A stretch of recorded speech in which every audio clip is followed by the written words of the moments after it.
The Chiefs become one of two teams on Sunday to improve to 4-0. The Vikings, the other, in another sloppy performance by this offense, really, and a game that's going to have major ramifications on the roster moving forward.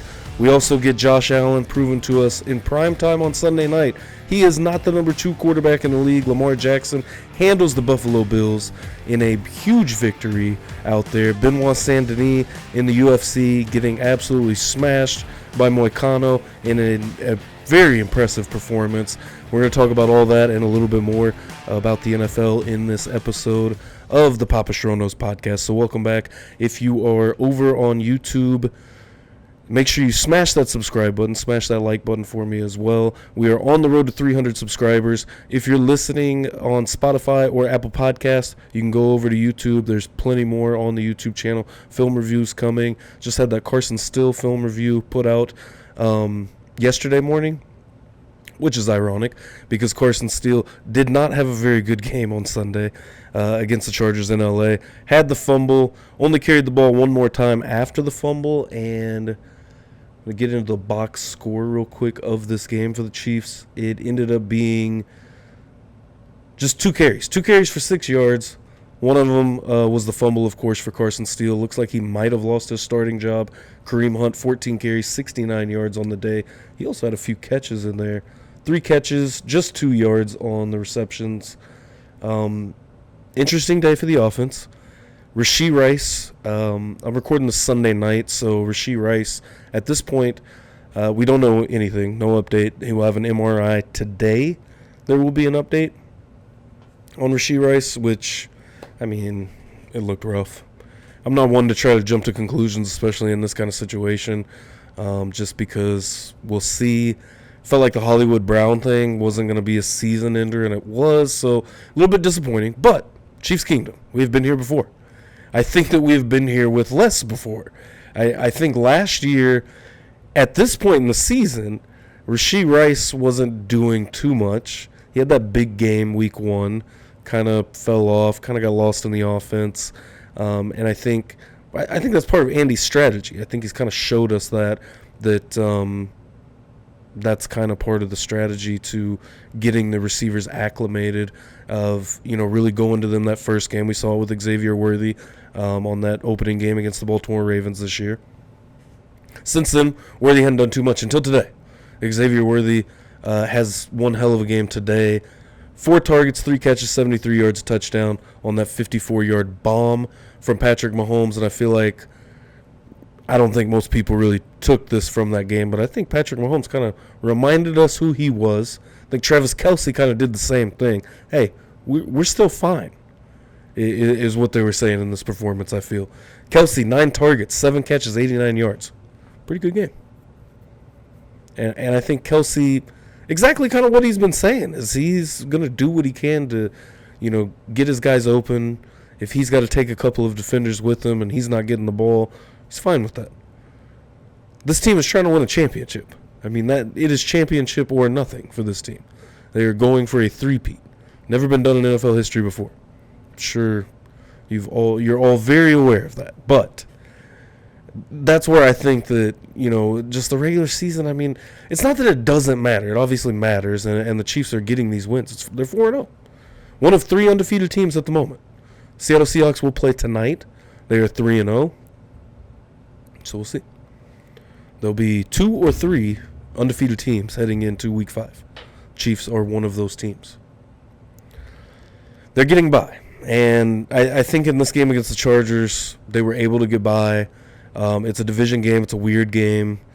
I think always when you have division games. You saw that one with Jacksonville and Houston.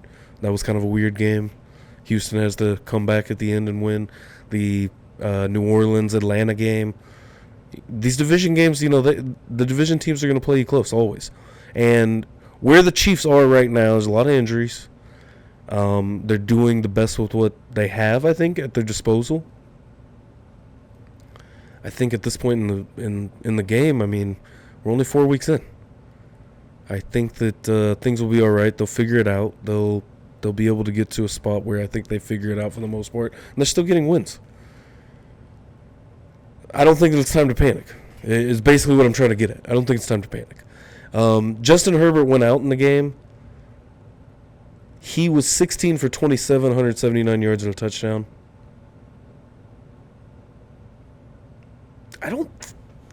He might have finished the game. I didn't think that he did. Shows you how much I remember from a game a few hours ago. But Patrick Mahomes, 19 of 29, 245 yards, 1 touchdown, 1 interception. I didn't think the interception this week was as bad as a couple of them early in the season. I feel like the one in the Bengals game was pretty rough. Or at least the one over the middle. Cam Taylor-Britt, I mean, he made a spectacular play on the ball, on the bomb to Xavier Worthy. But they finally got to connect on a big pass play. I guess they did. Was that the Thursday nighter? Maybe it was the Bengals. I don't know. I'm thinking too hard about it. But second time that they got Xavier Worthy down the field wide open. I do think this was the longest so far of the year. Chiefs against the rush attack, I think, have been extremely well. J.K. Dobbins, 14 carries for 32 yards.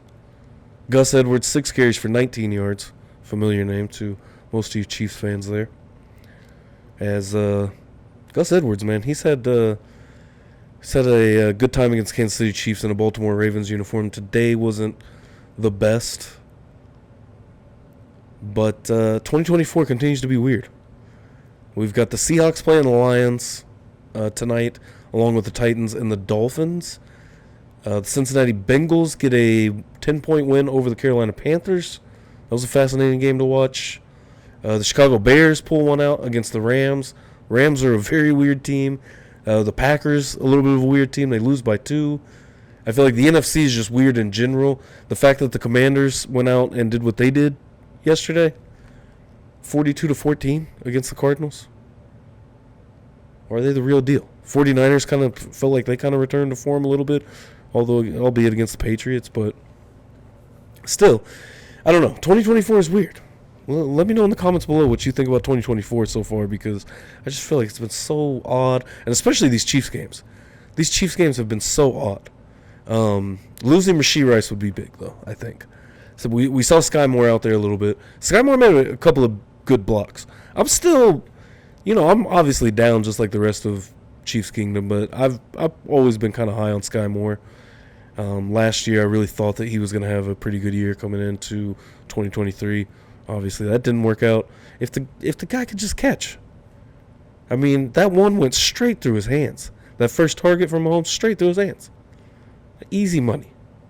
Would have been an easy first down. I think it was 3rd and 2, 3rd and 3, something like that. And just not able to capitalize. 2 targets for Sky Moore, no catches. But I do think he makes a little bit of an impact in the game. Carson Steele got targeted 3 times, only caught 1 of them. Justin Watson, 3 targets, 2 catches, 27 yards. Noah Gray, I felt like he had a really big day, 4 targets, caught all 4 of them for 40 yards. Kareem Hunt, I was reading the wrong thing. 3 targets, 2 catches, 16 yards. That's my bad. And went over the other, Kelsey and Worthy. Kareem Hunt on the ground, 14 for 69 yards. I mean, Kareem Hunt, man, it does not look like he's missed a step. And I didn't expect anything about Kareem Hunt, out of Kareem Hunt. I thought it was definitely going to be Steele and P. Ryan from here on out. Obviously, with the fumble, Carson Steele, I think, maybe slips. And possibly Kareem Hunt becomes the number 1. I mean, we'll have to wait and see.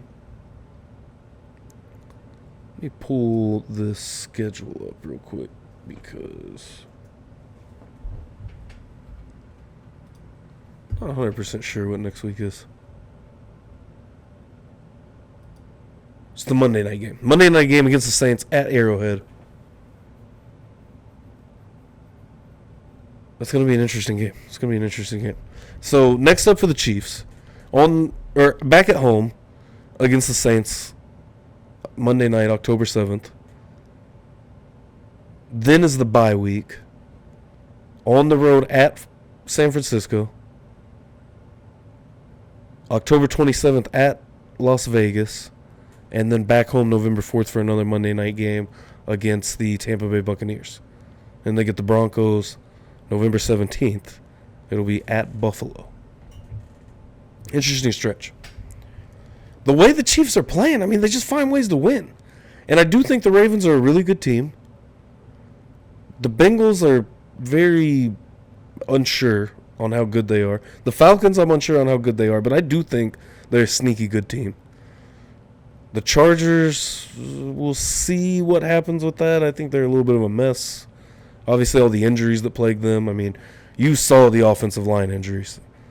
Because, I mean, the amount of false starts and penalties with the line that the Chargers had, it was a rough day for the Chargers in that regard. I'm going to go to that and see if I can find the penalties here. So it was a rough day. I always want to call them San Diego Chargers. Penalties. 9 penalties for 51 yards. Chiefs had 5 penalties for 40 yards. Total offensive yards, the Chiefs had about 100 more yards, a little over 100. 329 or 224. And in most of these games, I feel like I kind of have the same takeaway. Today was a little different and today was weird, but I feel like the Chiefs have outplayed everyone that they've played. And I know that's probably a hot take from a lot of non-Chiefs fans, but I do think that the Chiefs have outplayed everybody. The Baltimore Ravens game, I never really felt like the Chiefs were in too much danger. The Ravens put together one drive in the very beginning of the game. After that, there's a couple of broken plays they scored on, but they didn't really put another drive together until that last drive of the game. The Bengals, same thing. The Bengals didn't put together much throughout the game. The Falcons were kind of the same way. Didn't feel like they put together a ton. I haven't went back through that film yet. I'm like halfway through the Bengals film right now, but it just felt like during the game, like it wasn't too worrisome. Like the offense wasn't moving the ball too well. The Chiefs' offense just has to get it together, but they've done enough. Nonetheless, I definitely feel, I think probably the opposite of what most of Chiefs Kingdom is feeling, and very optimistic. I think the Chiefs are in a very good spot. I mean, they're 4-0 after these first 4 games. The injuries have piled up. You know, it feels like the deck has kind of been stacked against the Chiefs, just in a sense of they just continue to shoot themselves in the foot on offense. Feels a lot like last year right now. We felt like coming into this year, right, it was going to be a lot better. This offense was going to be explosive. Hey, plans have changed a little bit, but I think still getting wins. In a very good spot right now. Only 4 weeks into the season. I definitely get that. But just keep tagging on those wins. That's what matters. It's going to matter when we get to December and January. And right now, the Chiefs are number 1 in the AFC. With Baltimore winning over the Bills, they have that definitive spot. The Bills are now 3-1. The Ravens are 2-2 and have a loss to the Chiefs. The Bengals, the other assumed top team and team to beat in the AFC, is 1-3 with a loss to the Chiefs. Sitting in a pretty good spot 4 weeks into the season as we come to the end of September. Good first month.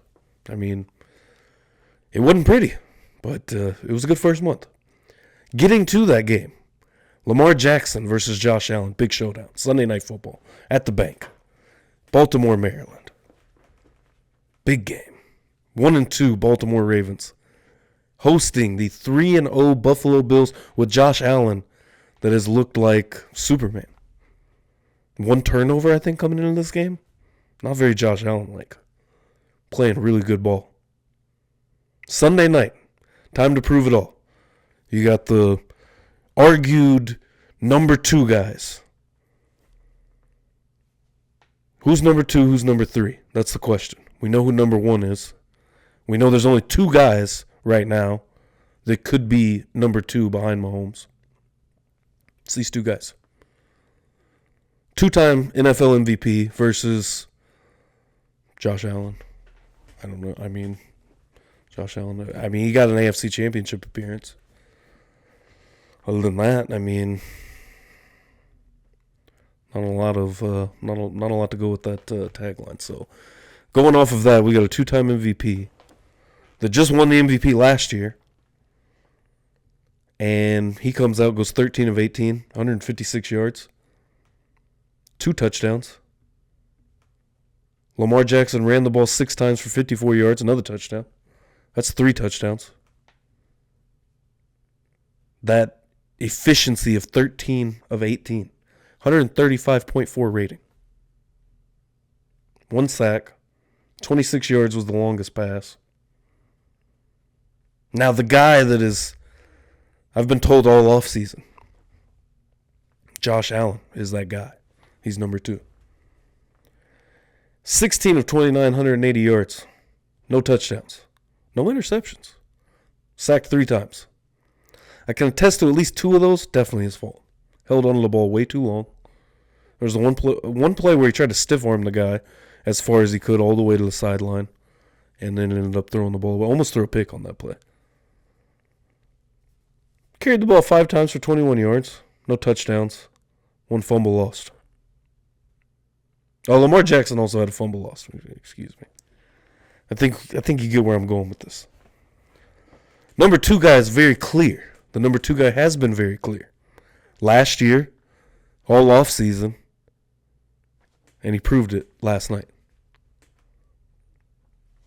Final score 35-10. The Bills did not stand a chance against this Baltimore Ravens team.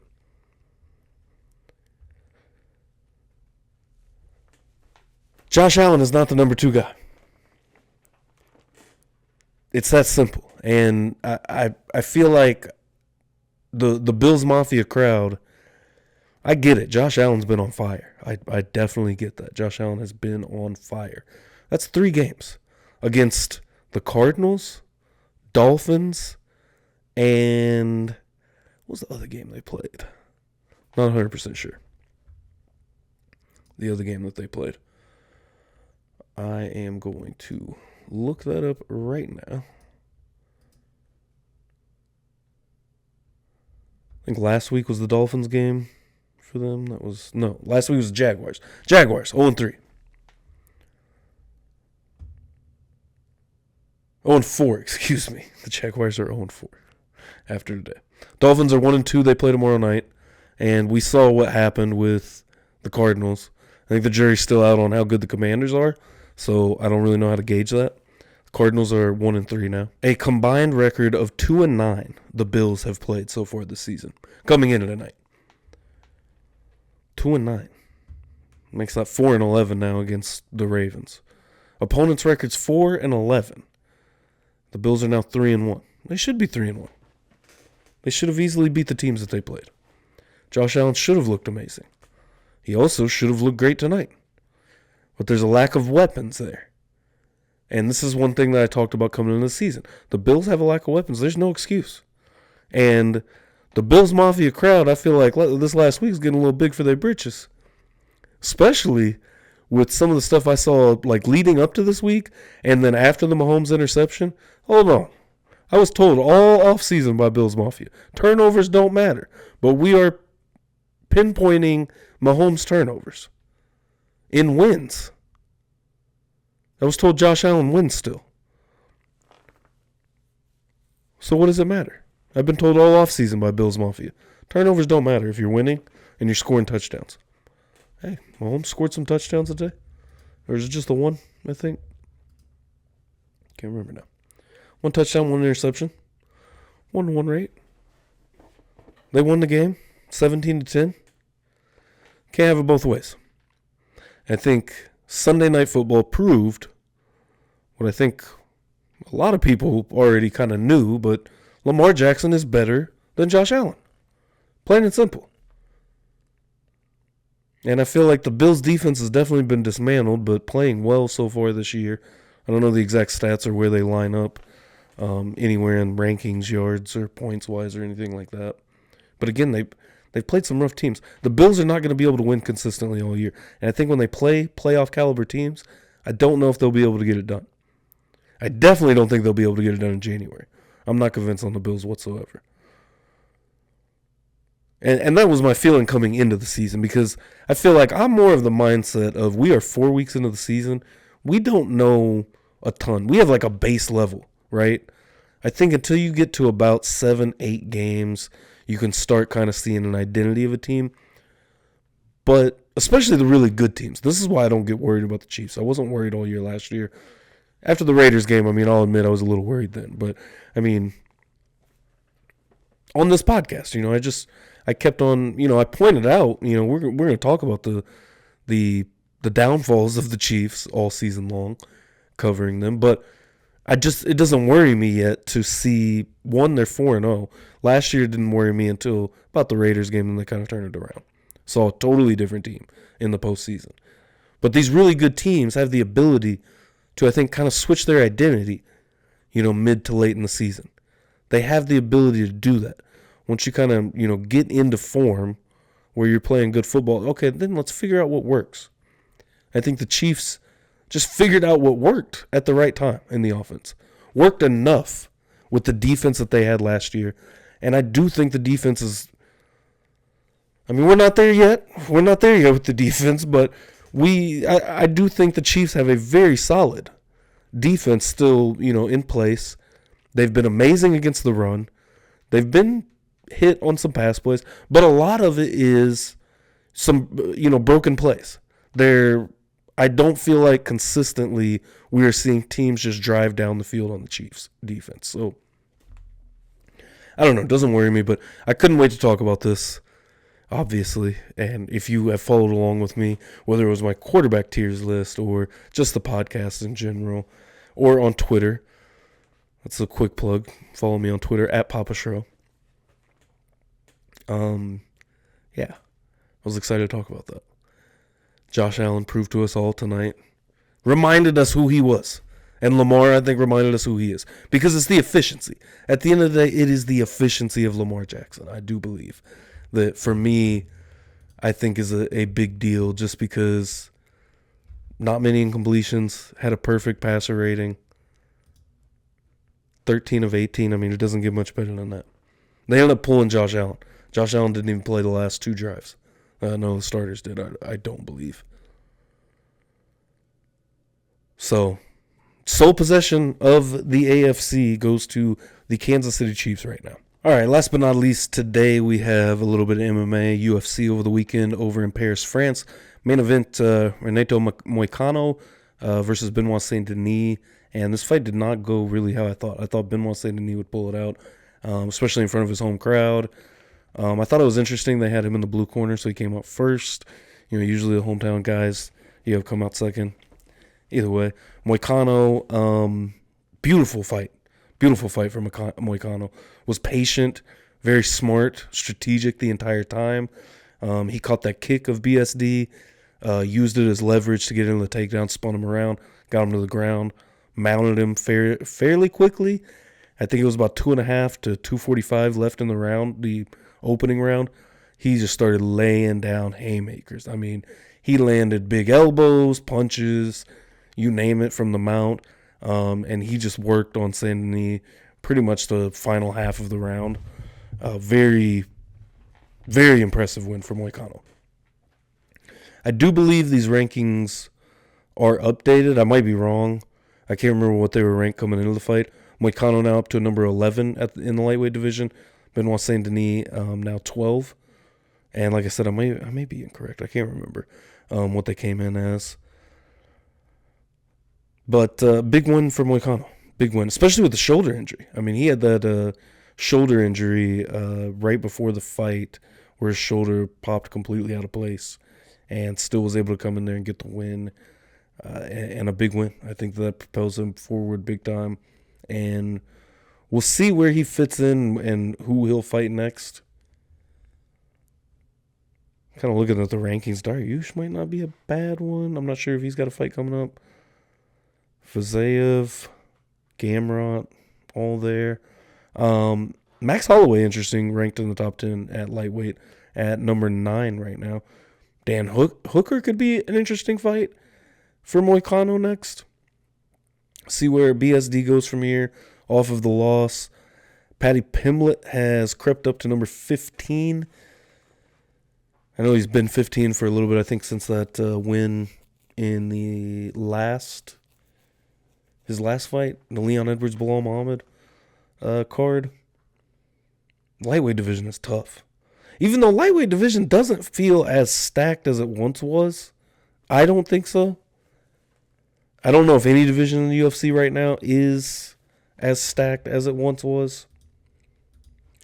Out of the main card, really, that was all that I caught. Imavov got a W over Brendan Allen. And that was about all I caught, I feel like, of. I did catch that first fight.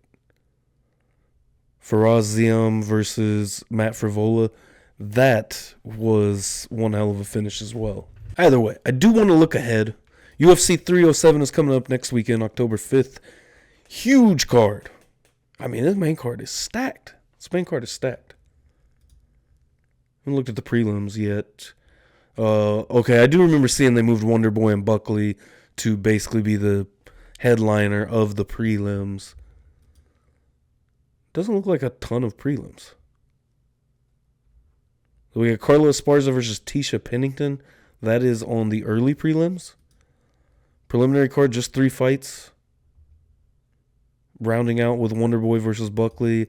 And the main card. Main card's got some bangers on it. Roman Dolidze, which he had that win at 205 against Anthony Smith. In his last outing, he fights Kevin Holland at middleweight.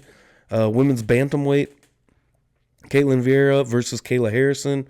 Huge fight for Kayla Harrison to continue her push towards getting a bantamweight title shot, which would set up perfectly later in the night if Harrison wins and Pena wins. Jose Aldo in between those two fights with Mario Batista.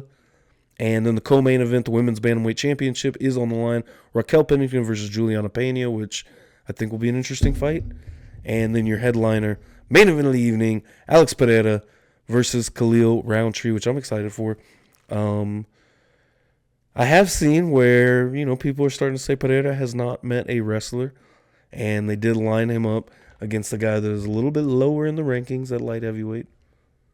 Khalil Roundtree coming in at 8 in the world.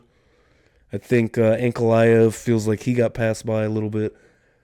I don't know if I want to see Ankalaev fight. And I think that's why they made this fight with Khalil Roundtree. I'm more interested in this fight. And as a person that wants to follow the rankings and get the right guys in there, I just feel like that Ankalaev fight against Blachowicz weighs on my mind heavy. Very boring title fight. And I feel like probably on Dana's mind. I mean, we see how Dana is and how he acts and reacts with these fighters and the fights, and it's not great sometimes, especially the way that he moves after, something like that happens. So I do think Ankalaev will maybe get the next shot after this, depending on what we get out of, does DDP come up from 85 to fight Pereira? Does Pereira go to fight John Jones at heavyweight? Does Pereira go to heavyweight to fight whoever at that point? I mean, because we also have in November Jones versus Stipe. It's finally happening. And